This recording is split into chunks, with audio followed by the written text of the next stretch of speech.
Namaste dear students, welcome to new lecture of light processes। आपको याद होगा मैंने पिछले कुछ क्लासेस में लाइट प्रोसेस का चैप्टर स्टार्ट किया था और आपको ये बात बताई थी कि लाइट प्रोसेसेस के अंदर एक लिविंग ऑर्गेनिज्म के अंदर पाए जाने वाले प्रोसेसेस के बारे में हम पढ़ना है।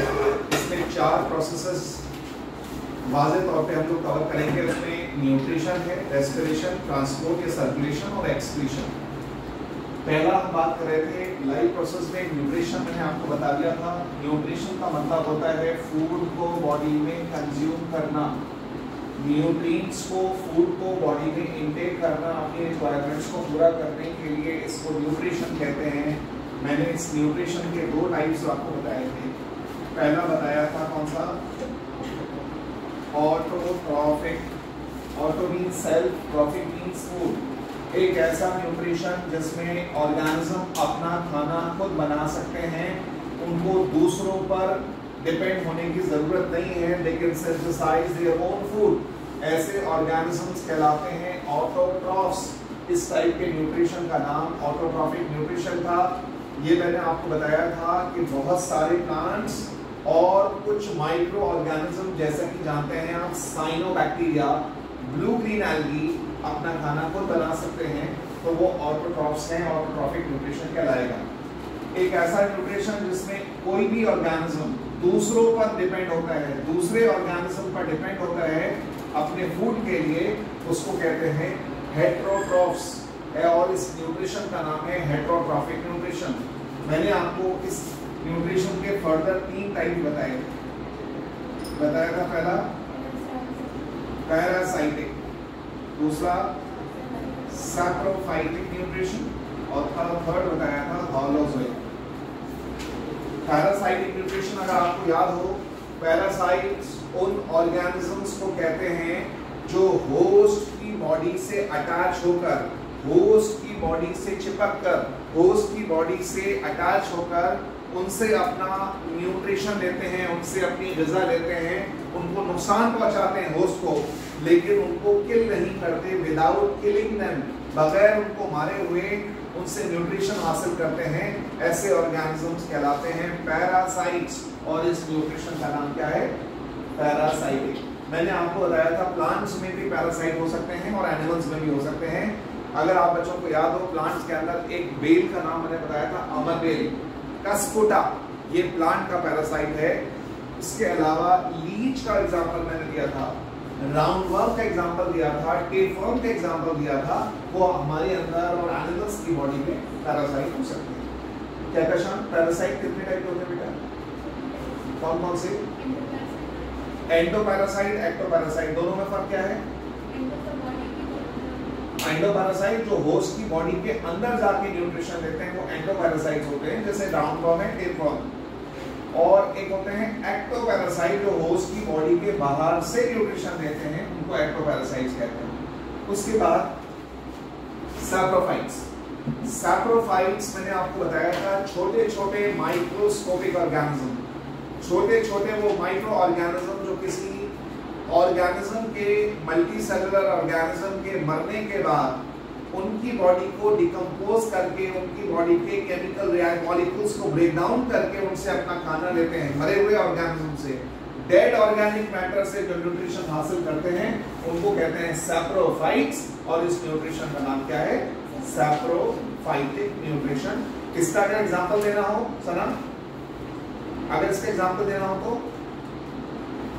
इसमें फंगस और बैक्टीरिया, ज्यादातर फंगस का जो नेचर होता है वो सैप्रोफाइटिक होते हैं। उसके बाद आता है होलोजोइक। होलोजोइक न्यूट्रिशन का मतलब है एक ऐसा एडवांस न्यूट्रिशन जिसमें कोई ऑर्गेनिज्म कॉम्प्लेक्स फूड बॉडी में इंटेक करता है। देखो, कॉम्प्लेक्स फूड बॉडी में इंटेक करेगा, फिर उसके बाद उस कॉम्प्लेक्स फूड को डाइजेस्ट करेगा, डाइजेस्ट करने के बाद एब्जॉर्ब करेगा, और एब्जॉर्ब करने के बाद फाइनली जो अनडाइजेस्टेड चीजें बच जाती हैं उसको बॉडी से एक्सक्रीट करेगा।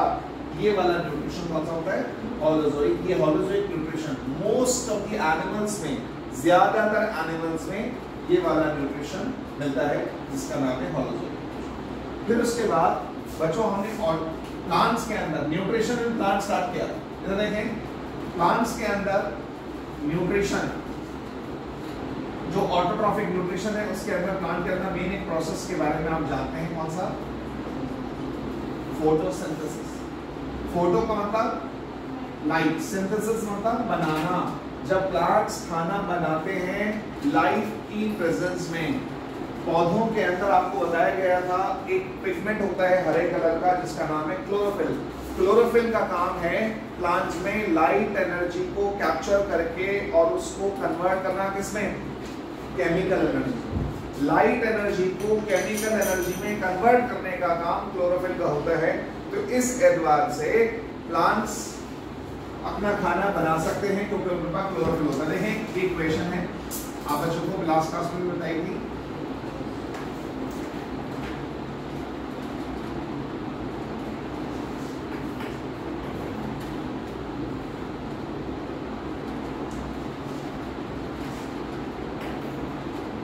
देखो ये इक्वेशन आपको लास्ट क्लास में बताई थी। फोटोसिंथेसिस एक एनाबॉलिक प्रोसेस है। एनाबॉलिक मतलब होता है एक ऐसा प्रोसेस जिसमें सिंपल से कॉम्प्लेक्स चीज बनती है, उसको एनाबॉलिक कहते हैं। और एक ऐसा प्रोसेस जहां कॉम्प्लेक्स को तोड़ा जाता है सिंपल में, तो वो प्रोसेस कहलाता है कौन सा? कैटाबॉलिक। तो आपकी बॉडी में कैटाबॉलिक एनाबॉलिक भी होता है, लेकिन प्लांट्स में ये एनाबॉलिक प्रोसेस है जिसमें प्लांट कार्बन डाइऑक्साइड और वाटर को इस्तेमाल करते हैं खाना बनाने के लिए, ग्लूकोज बनाने के लिए। किसकी प्रेजेंस में? सनलाइट और क्लोरोफिल। इस प्रोसेस को कहा जाता है photosynthesis. The process, the anabolic process through which plants manufacture their food by using carbon dioxide and water as raw material in presence of sunlight and chlorophyll. Plants, green plant जब खाना manufacture करते हैं carbon dioxide और water को use करके as raw material in presence of sunlight and chlorophyll, इस process को बच्चों फोटोसिंथेसिस कहते हैं। ये फोटोसिंथेसिस का प्रोसेस हर प्लांट में पाया जाता है। मैंने आपको ये बात समझाई थी कि फोटोसिंथेसिस में रॉ मटेरियल में कार्बन डाइऑक्साइड, वाटर होता है और यहाँ पर सनलाइट। क्या यहाँ सनलाइट मेंशन करना जरूरी है? जरूरी है बेटा? लाइट। लेकिन अगर लाइट लिखेंगे तो वहां पर एक चीज स्पेसिफाई करनी पड़ेगी, क्या? वेवलेंथ। मैंने आपको बताया था फोटोसिंथेसिस करने के लिए जो पौधों को लाइट चाहिए होगी उसकी वेवलेंथ 400 नैनोमीटर से लेकर 700 नैनोमीटर के बीच में होनी चाहिए। तो अगर आप सनलाइट लिखते हैं तो सनलाइट तो बिल्कुल ठीक है, फोटोसिंथेसिस होगा। लेकिन अगर आप सनलाइट की जगह लाइट लिखते हैं तो आपको वहां पर वेवलेंथ स्पेसिफाई करनी पड़ेगी 400 से 700। इसका मतलब ये हुआ कि फोटोसिंथेसिस करने के लिए कंपलसरी नहीं है कि सनलाइट हो। आप ऑर्डिनरी मतलब एक आर्टिफिशियल कंडीशन में 400 नैनोमीटर से 700 नैनोमीटर की लाइट की वेवलेंथ आप अगर एक बंद कमरे में भी देंगे तो प्लांट में फोटोसिंथेसिस हो सकता है, कंपलसरी नहीं है सनलाइट। समझ आ गई बात? फिर उसके बाद ये जो प्लांट के अंदर प्रोसेस है फोटोसिंथेसिस। अच्छा, पौधों को फोटोसिंथेसिस के अलावा लाइट और किस मकसद के लिए चाहिए वो बात कई बार मैं बता चुका हूँ। क्या कशाम? लाइट पौधों को लाइट फोटोसिंथेसिस के अलावा किस मकसद के लिए चाहिए होती है? तो बताओ जी।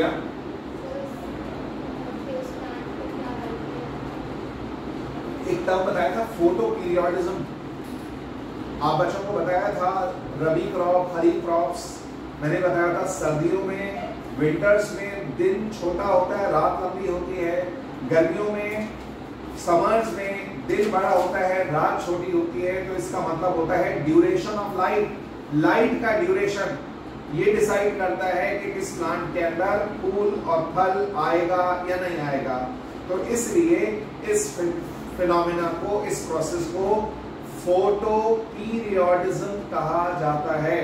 फोटोसिंथेसिस के अलावा पौधों को लाइट की जरूरत होती है फोटो पीरियोडिज्म के लिए, फूलों के लिए और फल लाने के लिए। उसमें ड्यूरेशन ऑफ लाइट मतलब डिसाइड करती है कि उसमें फूल और फल आएंगे। बात समझ आई? यहाँ तक क्लियर है? आगे सुनो। अब ये प्लांट के अंदर फोटोसिंथेसिस किस जगह होता है? तो आपको बताया गया था मोस्टली ये प्लांट की लीव्स में होता है, लेकिन कुछ ऐसे प्लांट हैं जिनके अंदर ये जड़ों में यानी रूट्स में भी हो सकता है, स्टेम में भी हो सकता है, प्लांट के किसी पार्ट में भी मुमकिन है। अगर उसके अंदर क्लोरोफिल है तो प्लांट के किसी भी पार्ट में फोटोसिंथेसिस हो सकता है, बट आमतौर पर कहाँ होता है? लीव्स में। लीव्स में कहाँ? लीव्स में एपिडर्मिस के नीचे यहाँ पर एक पैरेन्काइमा टिश्यू होती है, उसको कहते हैं मीजोफिल। मीजोफिल सेल्स या नाम सुना होगा क्लोरेन्काइमा, पैरेन्काइमा, ये वो सेल्स हैं जहां में मेनली फोटोसिंथेसिस होता है। अब इस सेल के अंदर भी कहां पर? तो सेल के अंदर कहां पर?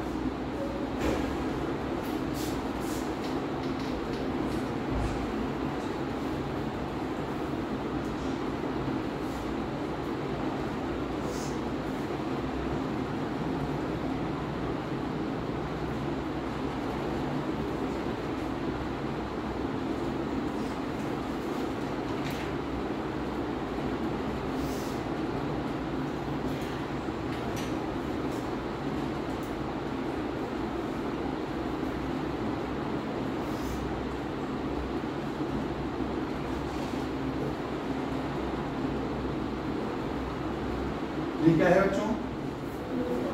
क्लोरोप्लास्ट।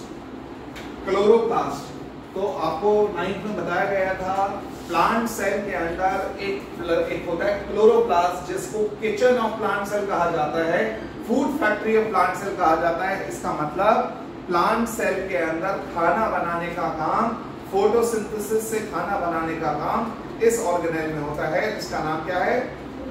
क्लोरोप्लास्ट। अच्छा, क्लोरोप्लास्ट के अंदर ये वाला जो पार्ट है इसको कहते हैं थाइलाकॉइड।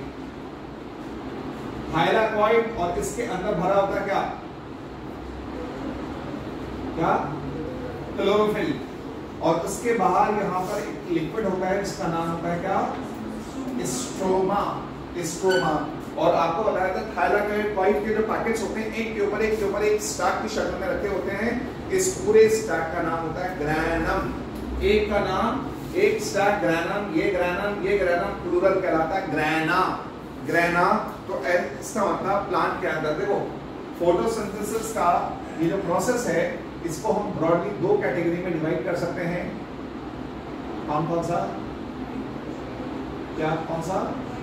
लाइट रिएक्शन और डार्क रिएक्शन। लाइट रिएक्शन कहाँ होता है? थाइलाकॉइड्स में होता है। डार्क रिएक्शन कहाँ होता है? स्ट्रोमा में होता है। फिर उसके बाद आपसे अगर सवाल पूछा जाए कि इस पूरे प्रोसेस में प्लांट में होता क्या है, कैसे कैसे होता है फोटोसिंथेसिस, तो इधर देखिए, इस थाइलाकॉइड को मैंने बड़ा करके बनाया। इसके अंदर सबसे पहले क्या होता है? ये वाटर मॉलिक्यूल दिन में लाइट पड़ने पर सबसे पहले होता है absorption of light. Absorption of light energy. Light energy absorb होने के बाद वाटर मॉलिक्यूल टूटता है, स्प्लिटिंग ऑफ वाटर। पानी का, वाटर का मॉलिक्यूल स्प्लिट होगा और स्प्लिट होने के बाद ऑक्सीजन निकलकर चली जाएगी। Absorption of light energy, splitting of water molecule, release of oxygen, और उसके बाद ये जो इलेक्ट्रॉन्स हैं इसमें एनर्जी होती है, ऊर्जा होती है, तवानाई होती है, एनर्जी जो होती है, इसका इस्तेमाल करके प्लांट क्या बना लेता है? एटीपी बना लेता है। तो अगर आपसे पूछा जाए प्लांट के अंदर फोटोसिंथेसिस में होने वाले इवेंट्स का जिक्र करें, तो आपको पहले बताना है एब्जॉर्प्शन ऑफ लाइट एनर्जी, दूसरा बताना है splitting of water molecule and release of oxygen, तीसरा सिंथेसिस ऑफ एटीपी मॉलिक्यूल, और उसके बाद रिडक्शन ऑफ, अच्छा देखो एटीपी बन गया, फिर उसके बाद क्या होता है? Reduction of carbon dioxide into glucose. आप बच्चों को मैंने बताया था फोटोसिंथेसिस का ये जो इक्वेशन है, अगर आप इसको ध्यान से गौर से देखेंगे, ये एक टाइप का रेडॉक्स रिएक्शन है। रेडॉक्स रिएक्शन कौन सा होता है? रेडॉक्स रिएक्शन मतलब जिस रिएक्शन में रिडक्शन और ऑक्सीडेशन एक साथ हो रहे हो, वो रेडॉक्स है। देखो आपको बताया, ये देखो कार्बन डाइऑक्साइड कन्वर्ट हो रही है ग्लूकोज, यहाँ पर 6 कार्बन 6 कार्बन, यहाँ हाइड्रोजन 0, यहाँ hydrogen 12, gain of hydrogen is reduction. यहाँ पर कितने हाइड्रोजन है 2 6 12, यहाँ पर कितने हैं 0, तो लॉस ऑफ हाइड्रोजन मतलब ऑक्सीडेशन। तो इसका मतलब इस रिएक्शन में इसका कार्बन डाइऑक्साइड का रिडक्शन हो रहा है और वाटर का ऑक्सीडेशन हो रहा है, तो ये एक टाइप का रेडॉक्स रिएक्शन है। तो बच्चों लाइट रिएक्शन में देखो, लाइट रिएक्शन में वाटर मॉलिक्यूल टूट जाता है और ऑक्सीजन निकलकर चली जाती है। फिर और डार्क रिएक्शन में मेन काम, खाना बनाने का मेन काम जो फोटोसिंथेसिस में होता है वो डार्क रिएक्शन में होता है। 6 मॉलिक्यूल कार्बन डाइऑक्साइड के रिड्यूस करके किसमें कन्वर्ट कर दिया जाता है, ग्लूकोज के। तो ये पूरा प्रोसेस है फोटोसिंथेसिस का। दोबारा सुन लीजिए, अगर आपसे पूछा जाए describe the events involve in the process of photosynthesis, तो सबसे पहले आप बताएंगे first of all light energy is absorb which is utilized for the splitting of water molecule and release of oxygen। सबसे पहले लाइट एनर्जी एब्जॉर्ब होगी, light energy absorb होने में वाटर मॉलिक्यूल टूटेगा, ऑक्सीजन निकलकर चली जाएगी। फिर उसके बाद वो जो एनर्जी एब्जॉर्ब होगी उसकी मदद से एटीपी बन जाएगा। फिर उसके बाद कार्बन डाइऑक्साइड को ग्लूकोज में कन्वर्ट कर दिया जाएगा। ये सारा काम फोटोसिंथेसिस में प्रोसेस में होता है। इधर देखो बच्चों, क्या ये जरूरी है लाइट रिएक्शन का मतलब दिन में होने वाला, डार्क रिएक्शन मतलब रात में होने वाला, क्या ये जरूरी है कि डार्क रिएक्शन रात में होगा और लाइट रिएक्शन दिन में होगा? बच्चों लाइट रिएक्शन लाइट की प्रेजेंस में होता है, लेकिन डार्क रिएक्शन दिन में भी हो सकता है। कैसे?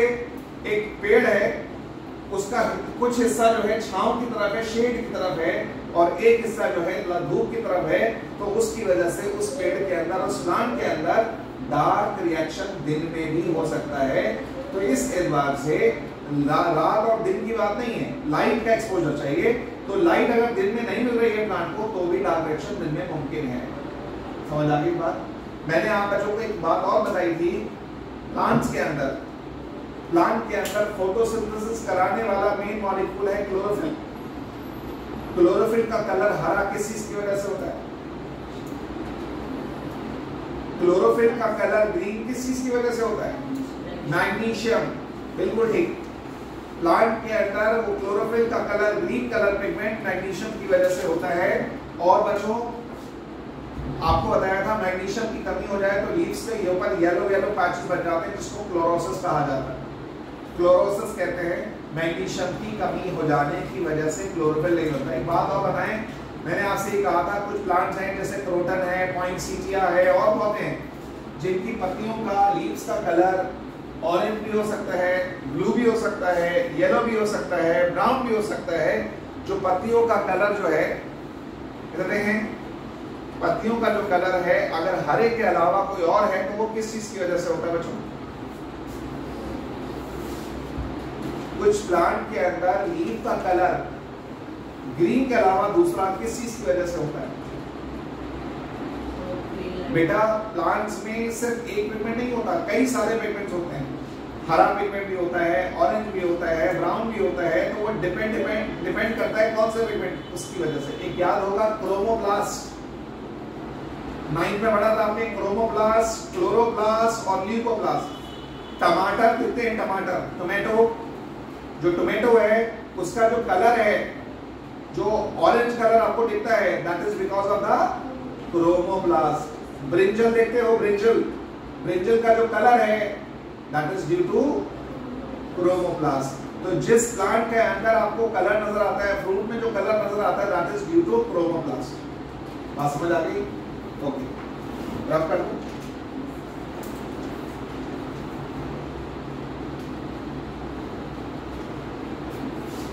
ध्यान, कभी क्लोरोफिल कंज्यूम किया है?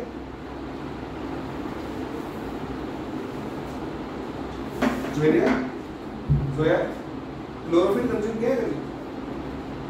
Have you ever tasted chlorophyll? Sana, क्या आपने जिंदगी में कभी क्लोरोफिल कंज्यूम किया है? अगर आपके घर में आपकी मदर ने पालक पनीर बनाया है, पालक की सब्जी बनाई है, पालक क्या है? व्हाट इज पालक? व्हाट इज साग? लीव्स हैं, प्लांट की लीव्स तो हैं। पालक अगर आप कंज्यूम करते हैं, पालक जो आप कंज्यूम कर रहे हैं, पालक की सब्जी आप खा रहे हैं, पालक की किसी भी फॉर्म में आप इस्तेमाल कर रहे हैं, सरसों का साग आपने सुना होगा, तो वो लीव्स आप खा रहे हैं, तो लीव्स है तो जाहिर है उसके अंदर क्लोरोफिल भी होगा। We consume chlorophyll. बात समझ आती? Do we consume RBCs? क्या हम रेड ब्लड सेल्स कंज्यूम करते हैं कभी? बताएं बच्चों, चिकन आप कंज्यूम करते हैं? चिकन, फिश, मटन, कोई भी फूड ऐसी नॉन वेज फूड आप कंज्यूम करते हैं तो basically you are eating the animal cells. Animal, उसके अंदर जो पिंक कलर नजर आता है आपको, जो टेक्सचर नजर आता है फ्लैश के अंदर, that is due to the blood. उसके अंदर ब्लड की वजह से। समझ आ रही बात? आगे सुनो। अब मैं आपको बताने जा रहा हूं न्यूट्रिशन इन अमीबा। अमीबा के अंदर न्यूट्रिशन कैसे होता है जरा देखें, सारे बच्चे ध्यान दीजिए।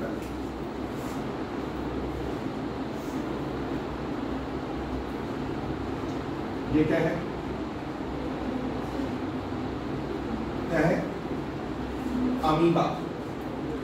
आपको कैसे पता ये अमीबा है? इर्रेगुलर शेप, कोई फिक्स शेप नहीं। क्यों है इसकी इर्रेगुलर शेप? इसकी इर्रेगुलर शेप क्यों है जोया? ज्वेरिया, इसकी शेप इर्रेगुलर क्यों है? कोई फिक्स शेप क्यों नहीं है इसकी? सना भूल गए, आपको बताया था। इधर देखो,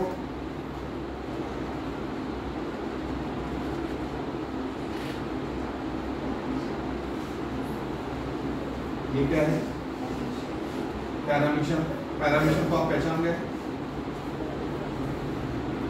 पैरामीशियम का शेप हमेशा ऐसा होता है, लेकिन अमीबा का शेप फिक्स क्यों नहीं है? भूल गए।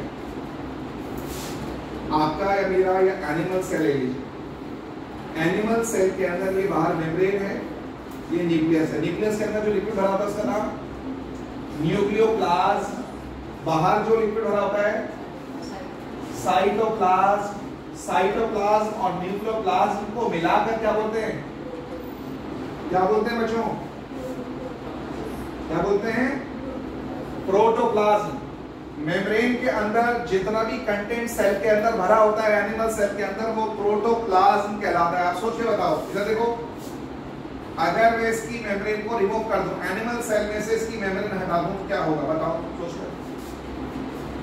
If you remove the membrane, आप प्लाज्मा मेम्ब्रेन एनिमल सेल में से प्लाज्मा मेम्ब्रेन या सेल मेम्ब्रेन को हटा दें तो उसके अंदर जो लिक्विड भरा था उसका क्या होगा? वो बिखर जाएगा, उसका प्रोटोप्लाज्म बिखर जाएगा। क्या उसका शेप होगा? नहीं होगा। वही केस यहाँ है।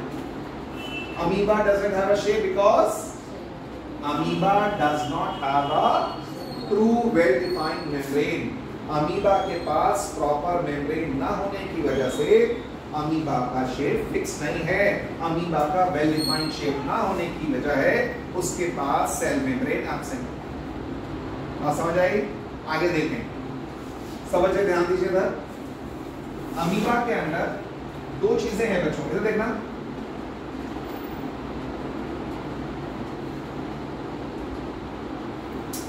एक तो यह है क्या?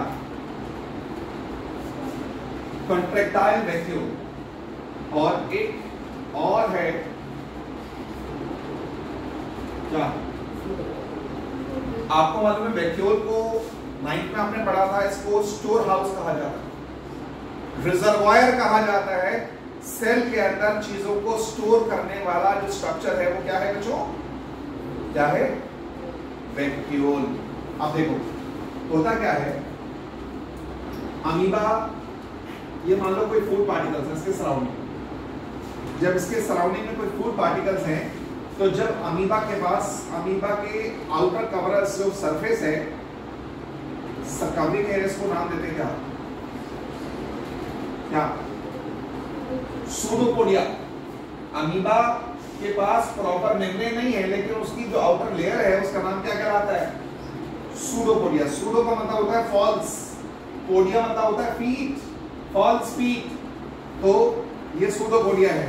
अच्छा, होता क्या है जब इसके बाद फूड पार्टिकल्स आते हैं ना, इधर देखो, जब यहाँ पर फूड पार्टिकल्स आते हैं तो इसकी जो सूडोपोडिया होती है ना, वो इस तरह से अंदर की तरफ फोल्ड हो जाती है।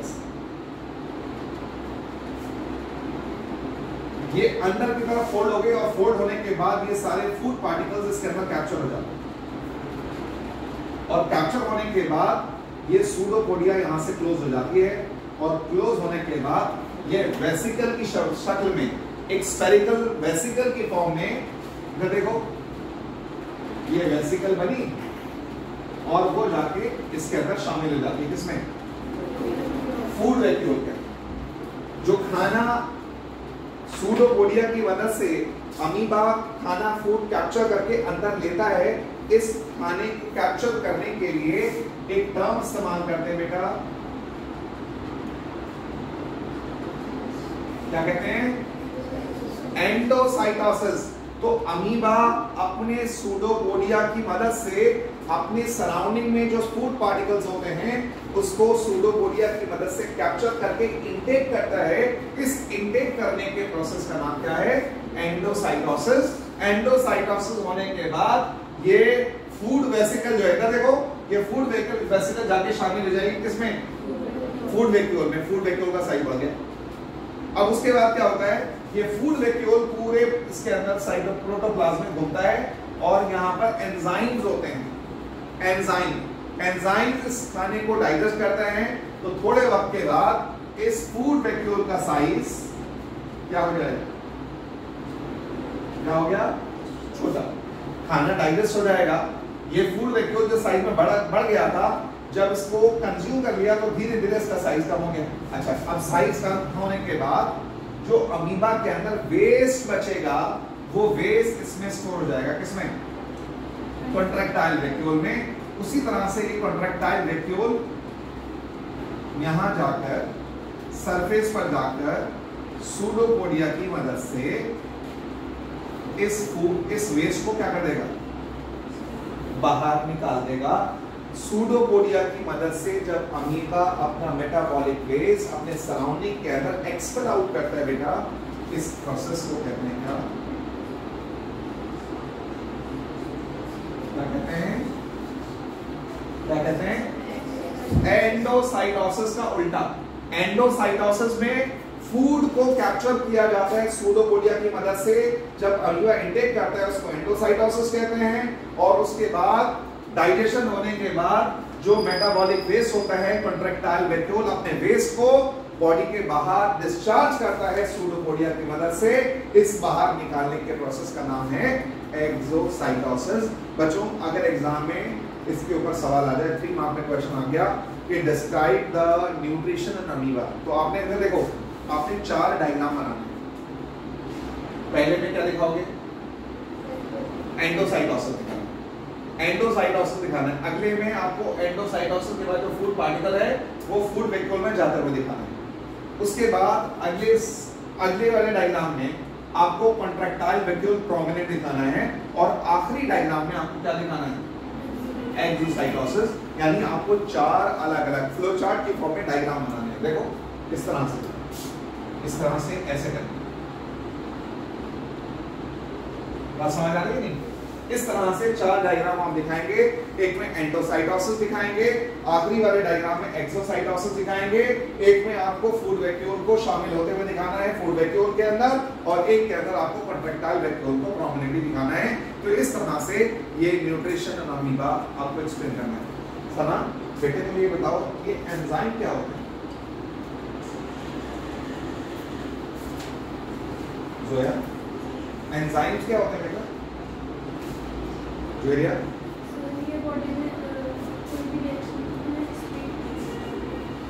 एंजाइम्स को बताया था वो बायो कैटलिस्ट होते हैं जो आपकी बॉडी में या किसी लिविंग किसी जानदार ऑर्गेनिज्म के अंदर जो उसके अंदर प्रोसेसेस चल रहे हैं, उनके प्रोसेस को क्या करते हैं, तेज कर देते हैं, स्पीड अप कर देते हैं, स्पीड अप करते हैं, ऑल्टर कर देते हैं, उनकी स्पीड को ऑल्टर करते हैं, उनको कहते हैं एंजाइम्स। इधर देखो, मैंने एक सवाल आपसे पूछा था, शायद आपको मालूम है, आप एक वक्त के फूड को डाइजेस्ट करने में कितना वक्त लगाते हैं? 6 to 8 आवर्स। 6 से 8 घंटे में आप एक वक्त की ग़िज़ा डाइजेस्ट कर पाते हैं। 6 से 8 घंटे लगते हैं आपको खाना डाइजेस्ट करने में। सोच के बताओ, अगर ये खाना डाइजेस्ट करने के लिए अल्लाह ताला ने आपको एंजाइम्स ना दिए होते तो कितना वक्त लगता? मैंने बताया था 50 साल। एक वक्त के फूड के डाइजेस्ट करने में आपको तकरीबन 50 साल का वक्त लग गया होता। तो इसका मतलब जो काम 50 साल में होना था वो आप 6 से 8 घंटे में करते हैं, किसकी मदद से? एंजाइम। और वही एंजाइम यहाँ पर भी होते हैं बच्चों, यहाँ पर अमीबा के पास भी वो एंजाइम होते हैं जो फूड को डाइजेस्ट करने में हेल्प करते हैं। बात समझ आ गई बेटा? अब हम बहुत ही मजेदार, बहुत ही इंटरेस्टिंग टॉपिक पे आ रहे हैं, न्यूट्रिशन इन ह्यूमन बीइंग्स। हमारे अंदर ये सारा प्रोसेस कैसे होता है गुजर देखिए।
जी बच्चों, क्या चीज बनाई मैंने? क्या है? Human alimentary canal. एक टर्म है बेटा, ह्यूमन एलिमेंट्री कैनाल। कोई बच्चा मुझे बता सकता है what is alimentary canal? Alimentary canal कहते किसे हैं बच्चों?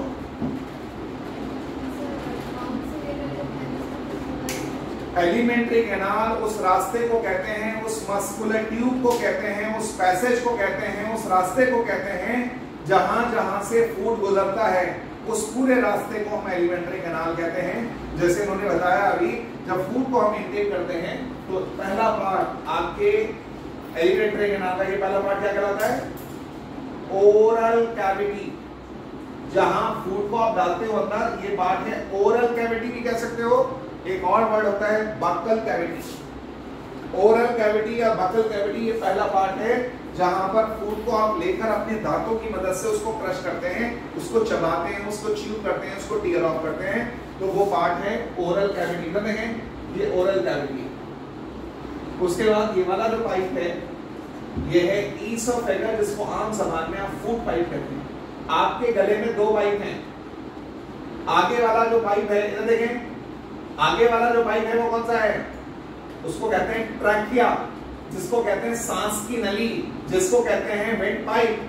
आपके गले में दो पाइप हैं। आगे वाला पाइप वेंट पाइप है जिसको ट्रैकिया कहते हैं। पीछे वाला पाइप ये वाला है जिसका नाम है ईसोफेगस या फूड पाइप। आगे सुने। उसके बाद ये जो मैंने ब्लैक से मार्क किया है, ये वाला पार्ट क्या है? ये है लिवर। इंसान का जो लिवर है उसके दो पार्ट्स होते हैं, दो कंपार्टमेंट होते हैं, इसलिए मैंने दो हिस्सों में इसको डिवाइड किया है। फिर इसमें एक छोटा सा बलून की तरह छोटा सा एक पाउच होता है, ये वाला, इसका नाम है गॉल ब्लैडर। इस पाउच को कहते हैं गॉल ब्लैडर, जिसमें जूस इकट्ठा होता है। फिर उसके बाद ये वाला जो पार्ट आप देख रहे हैं, ये लीफ लाइक ऑर्गन जो है, इसका नाम है पेनक्रियास। ये लीफ की तरह जो स्ट्रक्चर आप देख रहे हैं, इस पार्ट का नाम क्या है? पेनक्रियास। और उसके बाद इधर देखना, स्टमक के बाद ये जो ट्यूब नजर आ रही है आपको, इसका नाम है स्मॉल इंटेस्टाइन। स्मॉल इंटेस्टाइन के 3 हिस्से होते हैं। इधर देखें, पहला जो पार्ट है ये वाला, इसको कहते हैं डुओडेनम, DUODENUM, डुओडेनम। अगला जो पार्ट होता है, इसका नाम होता है jejunum, JEJUNUM, jejunum.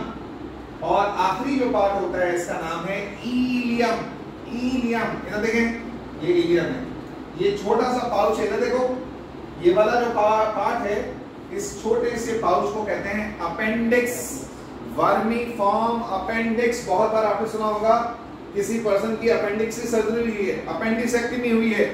Appendix, is there any function of appendix? Appendix का कोई बॉडी में काम है?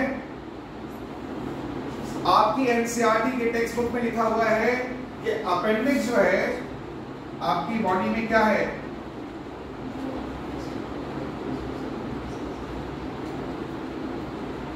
क्या है?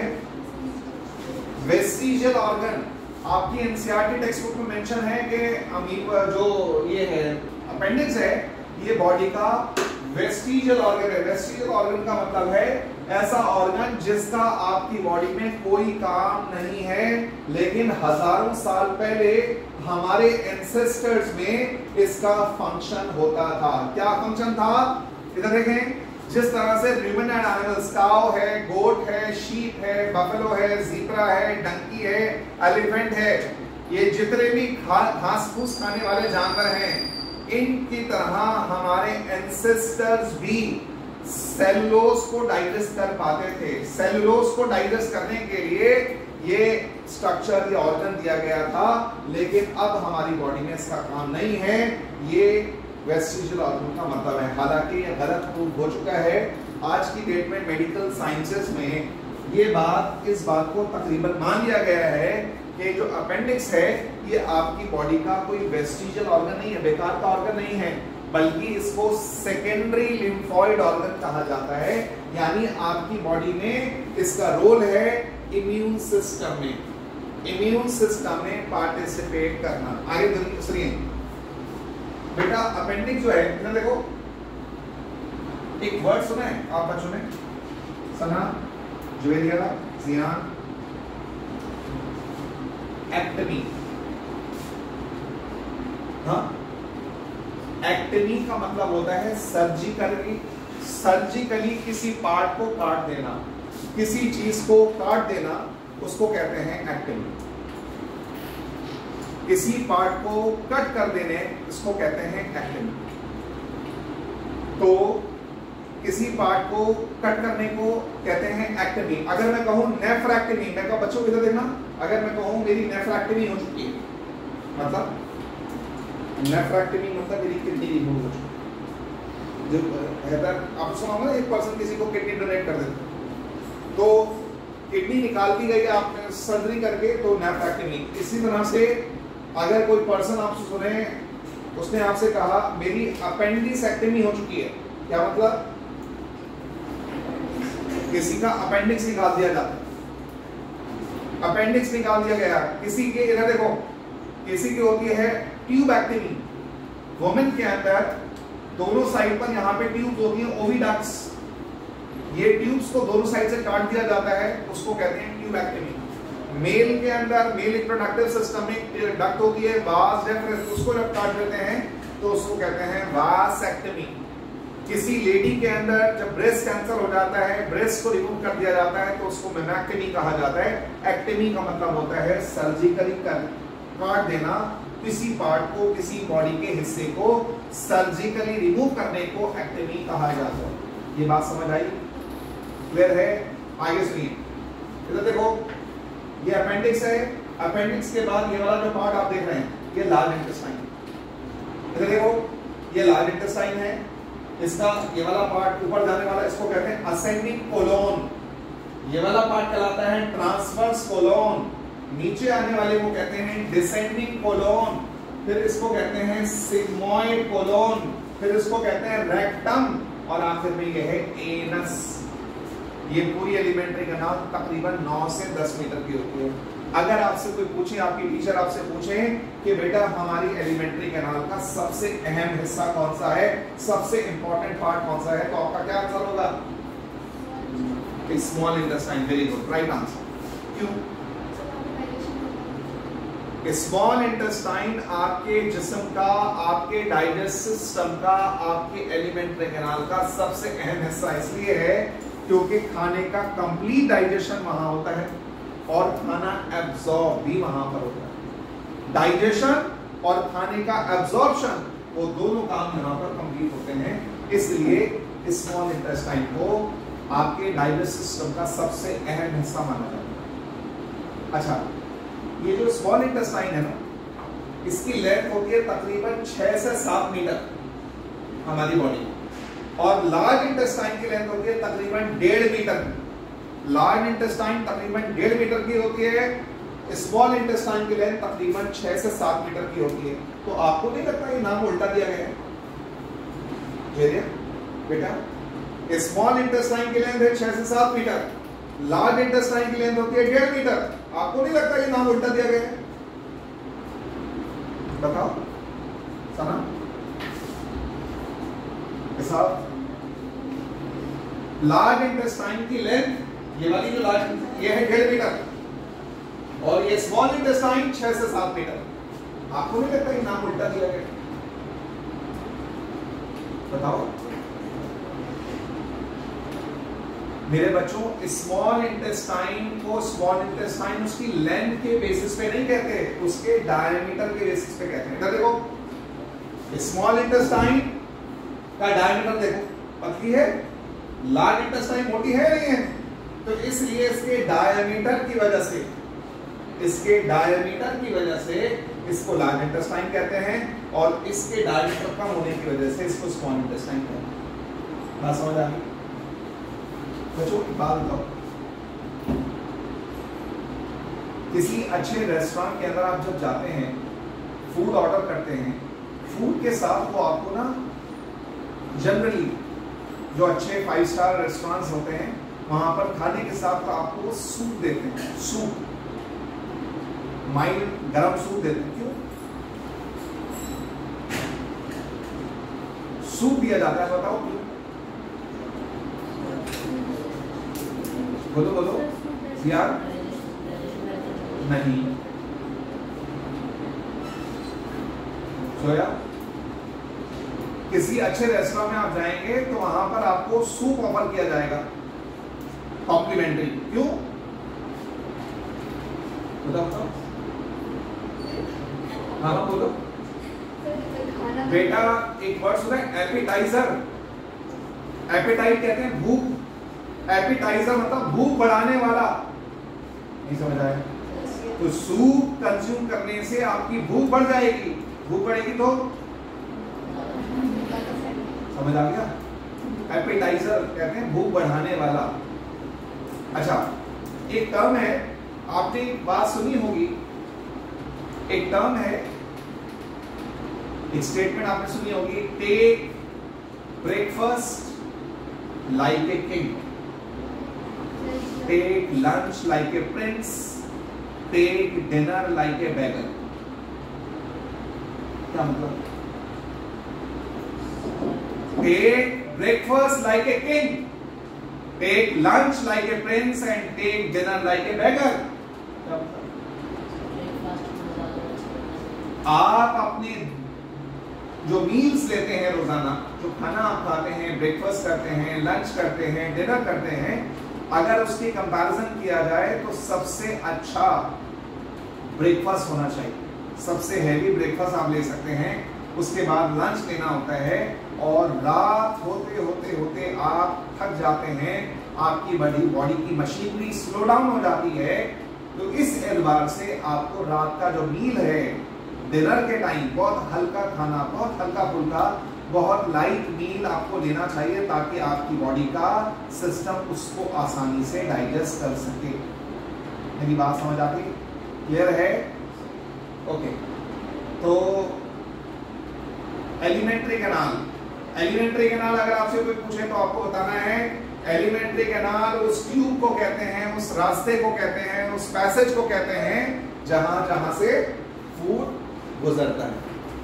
अच्छा ये बताएं बेटा, आपकी बॉडी में जो हम फूड कंज्यूम करते हैं उसमें कौन कौन सी चीजें आपके जिस्म में डाइजेस्ट होती हैं?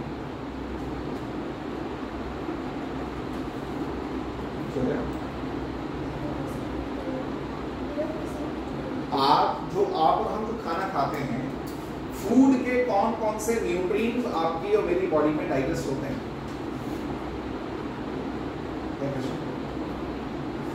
होते नहीं।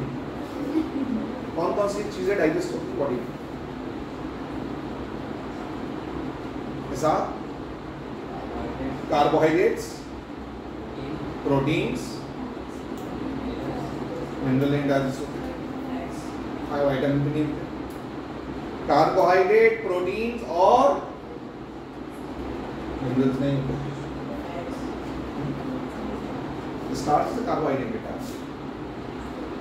तो बताओ बेटा, आपकी बॉडी में 4 मेन चीजें डाइजेस्ट होती हैं। एक तो आपने कार्बोहाइड्रेट बता दिया, प्रोटीन और बटर नहीं खाते आप लोग, ऑयल नहीं कंज्यूम करते, फैट होता है, फैट, कार्बोहाइड्रेट, प्रोटीन, फैट्स और रफे डाइजेस्ट नहीं होता बेटा। चौथी चीज होती है न्यूक्लिक एसिड्स। न्यूक्लिक एसिड जानते हो? डीएनए के फुल फॉर्म बताना। न्यूक्लिक एसिड आ गया, deoxy ribo nucleic acid. RNA की फुल फॉर्म बताइएगा। Ribo nucleic acid. तो डीएनए जो और आरएनए जो, अच्छा जो डीएनए और आरएनए हम कंज्यूम करते हैं, खाते हैं हम डीएनए आरएनए? क्या डीएनए खाए कभी? बताओ बच्चों को, मॉम थोड़ा कॉमन सेंस अप्लाई करो। क्या आपने कभी डीएनए कंज्यूम किया है? एनिमल। डीएनए होता कहाँ है? न्यूक्लियस में होता है, सेल के न्यूक्लियस में क्रोमोसोम्स होते हैं। क्रोमोसोम में डीएनए होता है नहीं होता? अगर आप चिकन खा रहे हैं यानी एनिमल की मसल्स खा रहे हैं, मसल्स खा रहे हैं तो जाहिर है उसके सेल्स भी होंगे, सेल्स खा रहे हैं तो सेल्स है तो उसमें न्यूक्लियस है, न्यूक्लियस है तो डीएनए है। इसी तरह से प्लांट कंज्यूम कर रहे हैं आप, प्लांट के सेल्स खा रहे हैं, प्लांट के सेल्स खाओगे तो उसमें न्यूक्लियस भी होगा, न्यूक्लियस होगा तो डीएनए भी होगा। बस कुछ समझ आएगा नहीं? तो इसका मतलब हमारी बॉडी में डीएनए और आरएनए भी डाइजेस्ट होता है। एक वर्ड बताओ बच्चों, एक टर्म होता है कैलोरीफिक वैल्यू। किसी को मालूम है what you mean by calorific value? इधर देखो, कैलोरीफिक वैल्यू का मतलब होता है किसी फ्यूल को लेने से, किसी फ्यूल को बर्न करने से उसमें से जो अमाउंट ऑफ एनर्जी निकलती है उसको कहते हैं कैलोरीफिक वैल्यू। इधर देखो, अगर मैं आपको 1 ग्राम आपको पेट्रोल दे दूं, 1 ग्राम लकड़ी दे दूं, 1 ग्राम आपको चारकोल दे दूं और सबको जलाने के लिए बोलूं, तो सबको जब आप जलाएंगे तो उसमें से अलग, पेट्रोल से अलग एनर्जी निकलेगी, कोल से अलग निकलेगी, लकड़ी से अलग निकलेगी, तो उसमें से जो एनर्जी निकलेगी, कितनी एनर्जी उसमें से निकालेंगे उसको क्या बोलेंगे? Calorific value. जिस फ्यूल की कैलोरीफिक वैल्यू ज्यादा होगी उसमें से एनर्जी ज्यादा निकलेगी। मेरी बात कुछ समझ आई? इसी तरह से जो कुछ हम खाना खाते हैं, इधर देखो, हम हमारी फूड के अंदर कुछ चीजें एनर्जी के लिए होती हैं, कुछ चीजें जो होती है ग्रोथ के लिए। जैसे आप बच्चों के अंदर मेरे मुकाबले में आपको कार्बोहाइड्रेट्स की जरूरत भी ज्यादा है, आपको प्रोटीन की जरूरत भी ज्यादा है। बताओ क्यों? आप बच्चे स्कूल में गेम्स में पार्टिसिपेट करते होंगे, फिजिकल वर्क करते होंगे, दौड़ते होंगे, तो आप बच्चों को ज्यादा एनर्जी चाहिए। मान लीजिए मैं एक क्लर्क हूं, पूरे सुबह से शाम तक कंप्यूटर के सामने बैठा रहता हूं, ज्यादा फिजिकल वर्क मुझे करना नहीं होता, तो मेरी एनर्जी डिमांड कम है, आप बच्चों की ज्यादा है, इसलिए आपको ग्लूकोज चाहिए। नंबर 2 एक होता है प्रोटीन्स। प्रोटीन्स का काम होता है बॉडी में ग्रोथ। तो आपके घर में आपके पापा हैं, आपकी मदर हैं, आपकी दादा दादी हैं, नाना नानी हैं, उनको प्रोटीन की इतनी जरूरत नहीं है जितनी आपको जरूरत है। आप बच्चों को ज्यादा, क्योंकि आप यू आर ग्रोइंग एज, अभी आप ग्रोइंग एज में हैं, आपको प्रोटीन की ज्यादा जरूरत होती है। ऐसे ही बच्चों आपने कभी नोट किया, प्रेगनेंसी के दौरान मदर्स को डॉक्टर्स सलाह देते हैं कि आपको प्रोटीन वाली डाइट कंज्यूम करनी है, अंडा कंज्यूम करना है, चिकन कंज्यूम करना है, फिश कंज्यूम करना, यानी डॉक्टर्स कहते हैं आपको बहुत ज्यादा प्रोटीन डाइट की आवश्यकता है, प्रोटीन डाइट खाने की जरूरत है। बताओ क्यों? जो माँ के जिस्म में जिस बच्चे का डेवलपमेंट होता है, जो बच्चा माँ के जिस्म में पनप रहा है, उसकी ग्रोथ होने के लिए किस चीज की जरूरत है? तो इसलिए प्रोटीन। तो बच्चों ये जो पूरी एलिमेंट्री कैनाल है, ये पूरी तकरीबन 9 से 10 मीटर की होती है। लेकिन बच्चों आपसे एक सवाल आ जाएगा एलिमेंट्री कैनाल के रिगार्डिंग। देखो सर, आपसे कहा जाएगा जो घास फूस खाने वाले एनिमल है, हेर्बिवोर्स, उनकी एलिमेंट्री कैनाल कार्निवोर्स के मुकाबले में लंबी होती है। बताओ क्यों?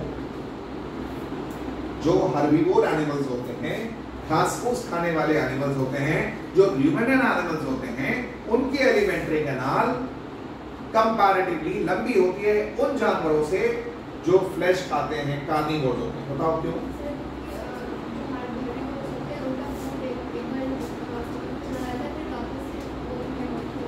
बेटा इसका मेन मकसद है सेलुलोज को डाइजेस्ट करना।